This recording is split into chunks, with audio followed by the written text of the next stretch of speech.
Assalamualaikum warahmatullahi wabarakatuh. Waalaikumsalam warahmatullahi wabarakatuh. Innal hamdalillah nahmaduhu wa nasta'inuhu wa nastaghfiruh wa na'udzu billahi min syururi anfusina wa min sayyiati a'malina. May yahdihillahu fala mudhillalah wa may yudlilhu fala hadiyalah. Asyhadu an la ilaha illallah wahdahu la syarikalah wa asyhadu anna Muhammadan abduhu wa rasuluh. Ya ayyuhalladzina amanu taqullaha haqqa tuqatih wa la tamutunna illa wa antum muslimun.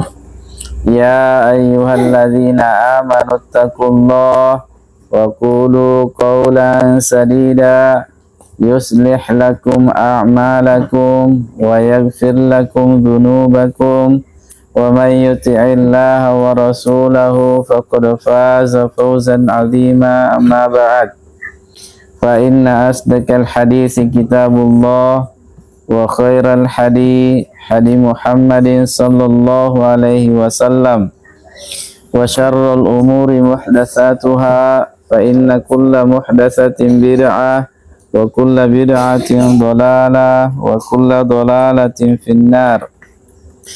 Alhamdulillah, segala puja dan puji hanyalah milik Allah Azza wa Jal yang tak henti-hentinya menganugerahkan kepada kita berbagai macam nikmat demi nikmatnya. Allah Subhanahu wa taala senantiasa memberi kita nikmat sehat, nikmat hidup, dan nikmat kesempatan, sehingga di malam hari yang indah ini Allah Subhanahu wa taala kembali pertemukan kita di tempat ini dalam rangka kita semua saling belajar dan mempelajari Al-Quran.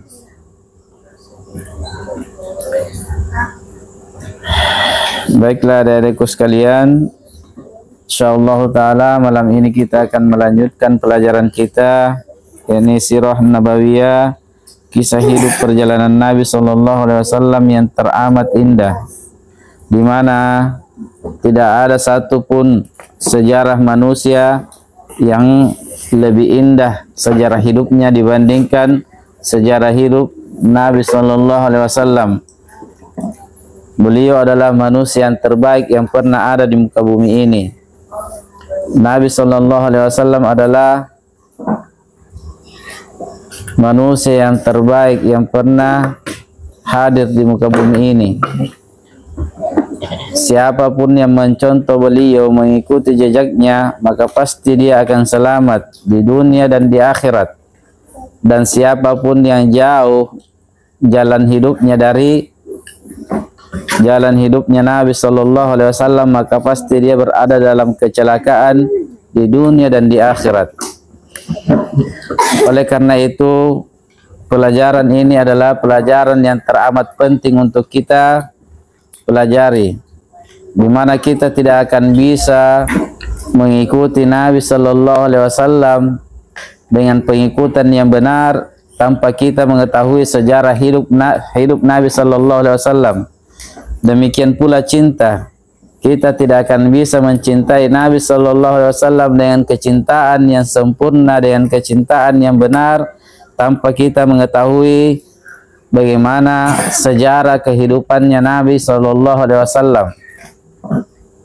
Sementara kalau kita tidak mencintai Nabi sallallahu alaihi wasallam dengan kecintaan kita yang paling besar, maka masihlah diragukan keimanan kita, masihlah dipertanyakan keimanan kita. Suatu ketika Umar bin Khattab radhiyallahu taala anhu pernah mendatangi Nabi sallallahu alaihi wasallam lalu berkata,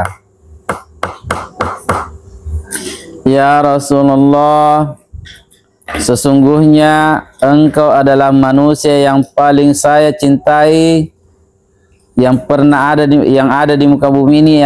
Engkau adalah manusia yang paling saya cintai kecuali diriku. Artinya kata Umar, engkau ya Rasulullah lebih aku cintai daripada keluargaku, daripada anak dan istriku, daripada kedua orang tuaku, daripada saudara-saudaraku, daripada paman-pamanku, dari seluruh manusia. Engkau adalah manusia yang paling saya cintai kecuali diriku. Artinya Umar radhiyallahu taala anhu masih mengecualikan dirinya. Beliau masih lebih mencintai dirinya ketimbang mencintai Nabi sallallahu alaihi wasallam. Lalu apa kata Nabi sallallahu alaihi wasallam kepada Umar? La, belum ya Umar. Belum. Dengarkan adik-adikku, apa jawabannya Nabi? Belum ya Umar. Belum sempurna imanmu ya Umar, sampai engkau lebih mencintai aku, kata Nabi, daripada dirimu sendiri. Coba lihat adik-adikku sekalian, siapa yang tidak mengenal Umar, siapa kaum muslimin yang tidak mengenal Umar, maka dipertanyakan apakah dia betul-betul muslim atau bukan. Sebab Umar adalah manusia kedua terbaik setelah di umat ini, setelah Abu Bakar. Manusia kedua terbaik setelah Abu Bakar di umat ini. Siapa yang tidak mengenal Umar? Keimanannya Umar. Akan tetapi Nabi sallallahu alaihi wasallam pastikan bahwa imannya Umar belum sempurna sampai dia lebih mencintai Nabi ketimbang dirinya sendiri. Coba kita lihat. Lalu bagaimana dengan kita? Coba kita ukur dengan diri kita. Apakah kita lebih mencintai Nabi ataukah masih ada orang lain yang lebih kita cintai dibanding Nabi sallallahu alaihi wasallam? Masih ada orang lain yang kita jadikan sebagai tauladan kita selain Nabi sallallahu alaihi wasallam? Kita masih lebih mencintai artis-artis misalnya karena kita lebih sering melihatnya, kita condong dengannya, kita lebih sering mencontoh mereka ketimbang mencontoh Nabi sallallahu alaihi wasallam. Jadi kita ukur keimanan kita dengan cinta kita kepada Nabi sallallahu alaihi wasallam. Termasuk kita mempelajari sirah ini. Kalau kita betul-betul cinta kepada Nabi sallallahu alaihi wasallam, maka kita memiliki semangat yang besar untuk ingin mengetahui sejarah hidupnya Nabi sallallahu alaihi wasallam. Dan ini adalah ukuran keimanan kita. Ini adalah ukuran keimanan kita. Semakin sempurna keimanan kita, semakin Nabi sallallahu alaihi wasallam lebih kita cintai. Semakin lemah keimanan kita, maka itu menunjukkan bahwasanya kecintaan kita kepada Nabi sallallahu alaihi wasallam pun lemah.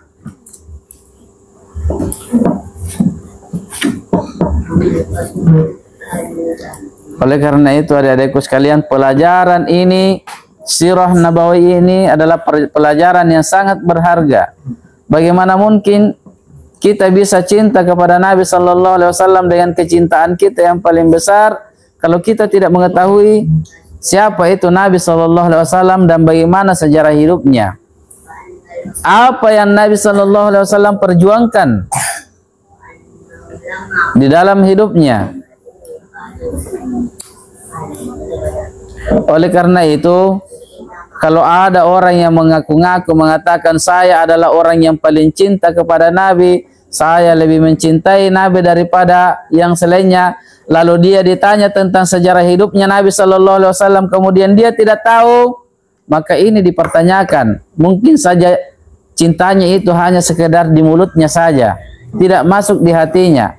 Mungkin saja cintanya itu hanya sekedar pengakuannya saja, namun tidak ada pembuktian, tidak ada pembenarannya.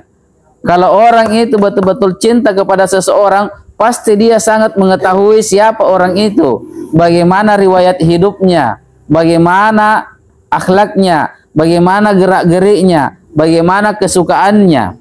Iya kan? Kalau kita mencintai seseorang, yang kita jadikan sebagai panutan, yang kita jadikan sebagai tauladan kita, pasti kita tahu betul orang itu dan pasti kita senang mendengarkan kisah-kisahnya. Pasti kita senang mencontohnya, pasti kita senang mengikutinya.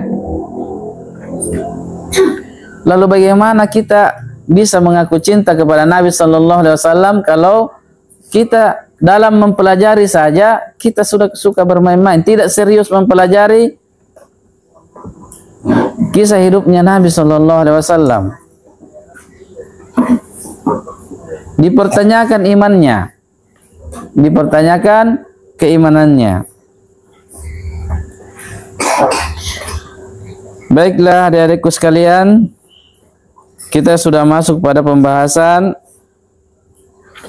dan sudah berlalu pembahasan tentang awal turunnya wahyu, dan kita sudah masuk pada pembahasan terputusnya wahyu dan turunnya kembali. Jadi sempat wahyu itu terputus setelah Nabi Sallallahu Alaihi Wasallam berada dalam ketakutan pada waktu turun wahyu pertama. Kemudian wahyu pun setelah wahyu pertama turun, wahyu terhenti, tidak turun-turun lagi.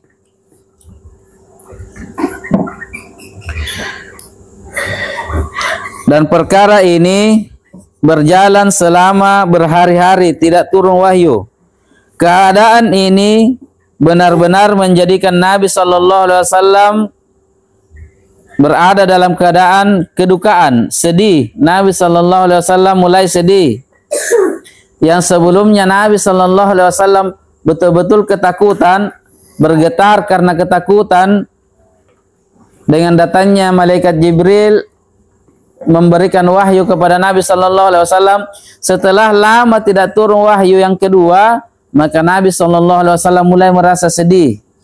Dan Nabi Sallallahu Alaihi Wasallam mulai rindu, menunggu-nunggu wahyu yang datang setelahnya.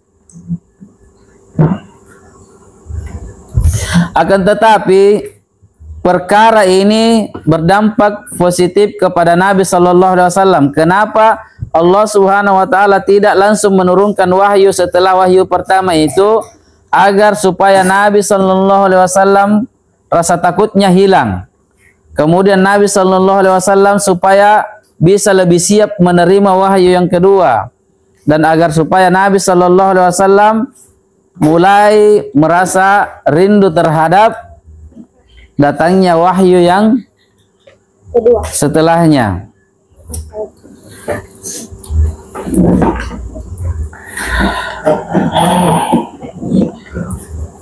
Untuk menghadapi peristiwa yang sama jika kembali terulang,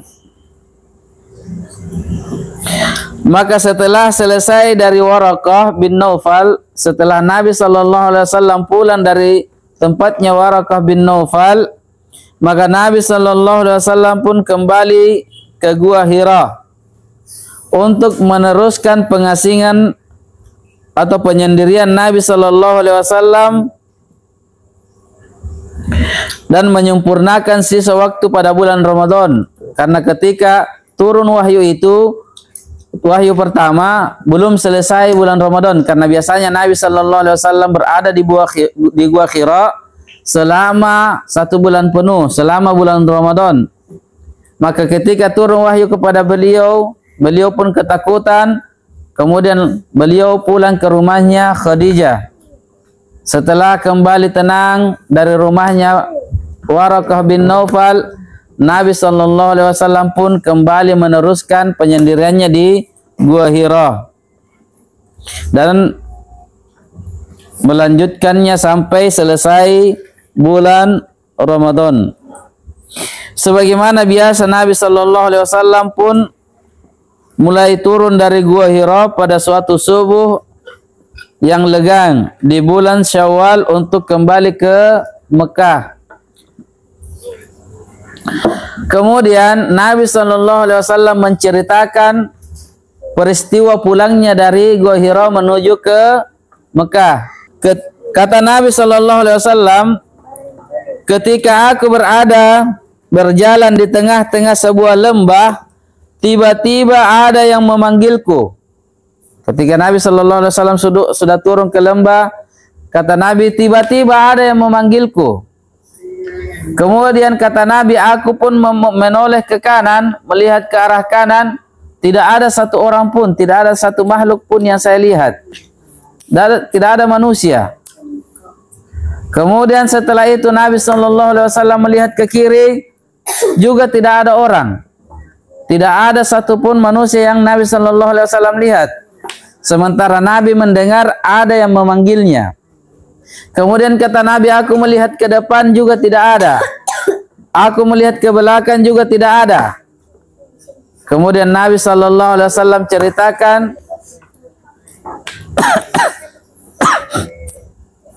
setelah itu aku pun melihat ke atas. Nabi Shallallahu Alaihi Wasallam sudah mulai melihat ke atas. Kata Nabi Shallallahu Alaihi Wasallam, maka aku melihat malaikat yang berada yang menemui saya di gua itu sedang duduk di atas kursi antara langit dan bumi. Nabi Shallallahu Alaihi Wasallam melihat malaikat Jibril yang datang awal kali kepadanya di Gua Hira. Kemudian kata Nabi Shallallahu Alaihi Wasallam, setelah aku melihatnya, aku pun terjatuh berlutut karena terkejut hingga aku terjerembab ke tanah. Setelah itu aku pun kembali ke rumah Khadijah radhiyallahu taala anha dan aku berkata, selimutilah aku, selimutilah aku, selimutilah aku. Nabi Shallallahu Alaihi Wasallam kembali menggigil. Nabi Shallallahu Alaihi Wasallam kembali ketakutan. Maka setelah Nabi Shallallahu Alaihi Wasallam berada dalam keadaan seperti ini, Nabi Shallallahu Alaihi Wasallam diselimuti, maka turunlah wahyu selanjutnya, dan setelah turunnya wahyu ini, turunlah wahyu itu secara terus menerus. Kemudian wahyu yang kedua turun kepada Nabi Shallallahu Alaihi Wasallam, dan pada turunnya wahyu yang kedua ini merupakan tanda bahwa Nabi Shallallahu Alaihi Wasallam sudah diangkat oleh Allah Subhanahu Wa Taala sebagai Rasul. Apa wahyu yang kedua turun kepada Nabi Shallallahu Alaihi Wasallam? Yaitu di dalam surah yang sudah kita hafal semua. Dalam surah Al-Muddathir. Ya ayyuhal muddathir, kum fa'anzir, wa rabbaka fakabbir, wa thiyabaka fatahhir, war rujza fahjur. Ini wahyu yang kedua. Kata Allah Subhanahu wa taala, wahai orang yang berselimut. Wahai orang yang berselimut, karena ketika itu Nabi Shallallahu Alaihi Wasallam sedang diselimuti oleh Khadijah radhiyallahu taala anha. Ditegur oleh Allah, wahai orang yang berselimut, yakni Nabi Shallallahu Alaihi Wasallam, kum fa'anzir, bangkit, beri peringatan. Siapa yang ingin diperingati? Nabi. Siapa yang diperintahkan oleh Allah Subhanahu wa taala untuk diperingati? Mana ayat ini adalah, maksudnya adalah peringatkanlah manusia dari siksa Allah Subhanahu wa taala. Peringatilah manusia wahai Nabi sallallahu alaihi wasallam agar dia jangan melakukan kesyirikan, jangan melakukan perbuatan-perbuatan dosa, jangan melakukan berbagai macam kemungkaran-kemungkaran. Nabi sallallahu alaihi wasallam disuruh oleh Allah memperingati mereka bahwa kalau kalian mempersekutukan Allah Subhanahu wa taala, di akhirat nanti ada neraka yang menanti kalian. Kalau kalian menyembah Tuhan-Tuhan palsu, menyembah kepada selain Allah Subhanahu wa taala, maka di akhirat nanti ada neraka yang Allah Subhanahu wa taala siapkan untuk kalian. Ini adalah makna ayat tersebut. Agar Nabi memperingati manusia dengan siksa Allah Subhanahu wa taala kalau dia melakukan perkara-perkara kekafiran, perkara-perkara kemaksiatan. Kata Allah, kum fa'anzir, bangkit dan beri peringatan. Kemudian wa rabbaka fakabbir, Kata Allah Subhanahu wa taala, dan Tuhanmu agungkanlah, besarkanlah. Apa maksudnya ayat ini? Maksudnya adalah agar manusia itu betul-betul membesarkan Allah Subhanahu wa taala dan tidak menyekutukannya dengan sesuatu apapun. Dan agar mereka tidak mengambil Tuhan-Tuhan selain Allah Subhanahu wa taala. Dan agar Allah Subhanahu wa taala semata yang dibesarkan. Agar Allah Subhanahu wa taala semata yang diagungkan. Dan agar tidak ada orang lagi yang mempersekutukan Allah Subhanahu wa taala dengan sesuatu apapun. Kemudian ayat yang ketiga wa thiyabaka fatahhir, dan pakaianmu bersihkanlah. Apa maksudnya pakaianmu bersihkanlah? Maksudnya adalah agar kita membersihkan pakaian dan badan kita dalam menyembah Allah, dalam melakukan ibadah kepada Allah Subhanahu wa taala. Tidak boleh seseorang itu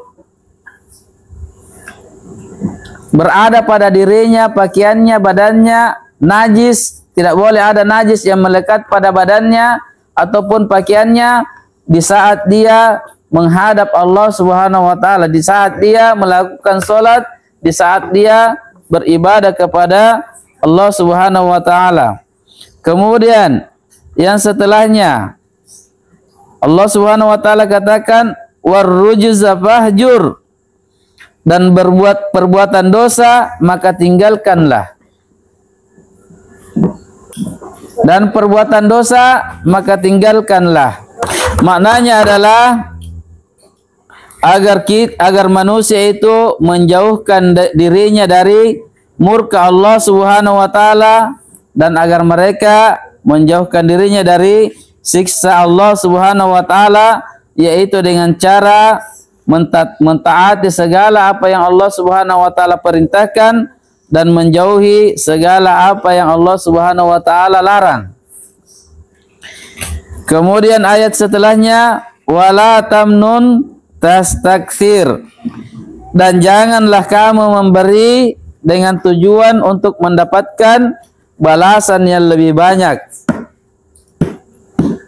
Yani maksud ayat ini adalah janganlah kamu berbuat baik kepada manusia dengan harapan kamu akan diberi balasan yang lebih banyak dalam urusan dunia. Di sini ayat ini menerangkan kepada kita agar kita senantiasa ikhlas dalam membantu orang, senantiasa ikhlas dalam memberikan sesuatu yang bermanfaat kepada orang lain. Dan ayat ini mengajari kita agar kita tidak mengharapkan balasan yang lebih banyak dari apa yang kita berikan kepada orang itu berupa balasan di dunia. Hendaknya kita mengharapkan pahala di sisi Allah Subhanahu wa taala, dan hendaknya kita mengikhlaskan apa yang kita berikan kepada orang tersebut. Kemudian ayat yang setelahnya wali rabbika fasbir, dan untuk memenuhi perintah Tuhanmu maka hendaknya bersabar. Jadi Nabi SAW dalam memperingati manusia diperintahkan oleh Allah memperingati manusia, dan Nabi SAW diperintahkan untuk bersabar. Karena kalau kita tidak bersabar dalam mendakwahkan agama Allah Subhanahu wa taala, niscaya kita tidak akan berhasil dalam dakwah tersebut.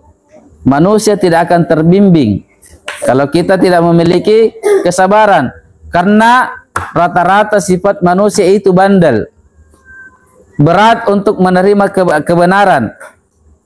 Nanti bisa dia terima kebenaran itu setelah berulang-ulang dijelaskan, diterangkan kepada mereka. Itu pun belum tentu bisa mereka terima. Jadi kalau kita tidak sabar, maka kita tidak akan bisa berhasil dalam dakwah, mendakwahkan agama Allah Subhanahu wa taala. Kemudian yang terakhir, pelaksanaan dakwah. Setelah turunnya ayat tersebut, maka Nabi sallallahu alaihi wasallam mulai menegakkan dakwah. Mulailah Nabi sallallahu alaihi wasallam berdakwah, menjelaskan agama Allah Subhanahu wa taala, dan Nabi sallallahu alaihi wasallam memulainya dari keluarganya yang terdekat. Nabi mulai dari istrinya, anak-anaknya, sahabatnya yang paling dekat, keluarganya yang paling dekat. Nabi SAW memulai dakwanya dari keluarga terdekatnya. Kemudian barulah setelah itu Nabi SAW meluas dalam dakwah beliau. Kaum Nabi SAW sendiri merupakan masyarakat yang berperangai kasar, yakni kaum Quraisy. Mereka adalah orang-orang yang memiliki sifat-sifat yang kasar, keras. Mereka hanya beragama dengan menyembah patung, menyembah berhala, menyembah batu-batu yang dibikin, diberi bentuk.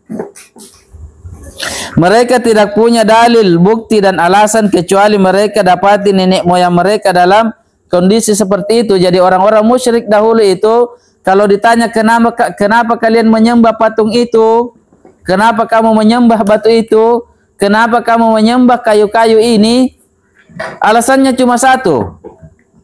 Dia mengatakan kami menyembah patung-patung ini karena kami dapati nenek moyang kami dahulu juga menyembah patung itu. Jadi kami juga ikut menyembahnya. Alasannya karena orang tua mereka. Padahal belum tentu orang tua mereka itu berada di atas kebenaran. Mereka tidak punya dalil yang kuat, tidak punya wahyu yang menguatkan pegangan mereka dalam penyembahan mereka terhadap patung-patung itu.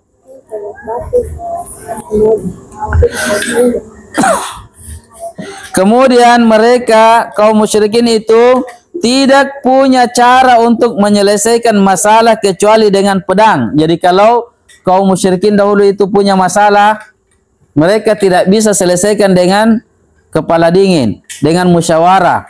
Mereka kalau ada masalah angkat pedang, perang. Itu saja yang mereka lakukan kalau punya masalah antara satu dengan yang lain. Karena otak mereka, cara berpikir mereka, perangi mereka itu kasar, keras. Jadi kalau ada masalahnya dengan pedang penyelesaiannya. Kemudian Allah Subhanahu wa taala benar-benar telah memilih untuk Nabi sallallahu alaihi wasallam cara dakwah secara sembunyi-sembunyi, dan tidaklah beliau sallallahu alaihi wasallam menyampaikannya melainkan kepada orang-orang yang dikenal memiliki kebaikan. Seperti Abu Bakar misalnya, Ali radhiyallahu taala anhu, Utsman bin Affan, Umar radhiyallahu taala anhu.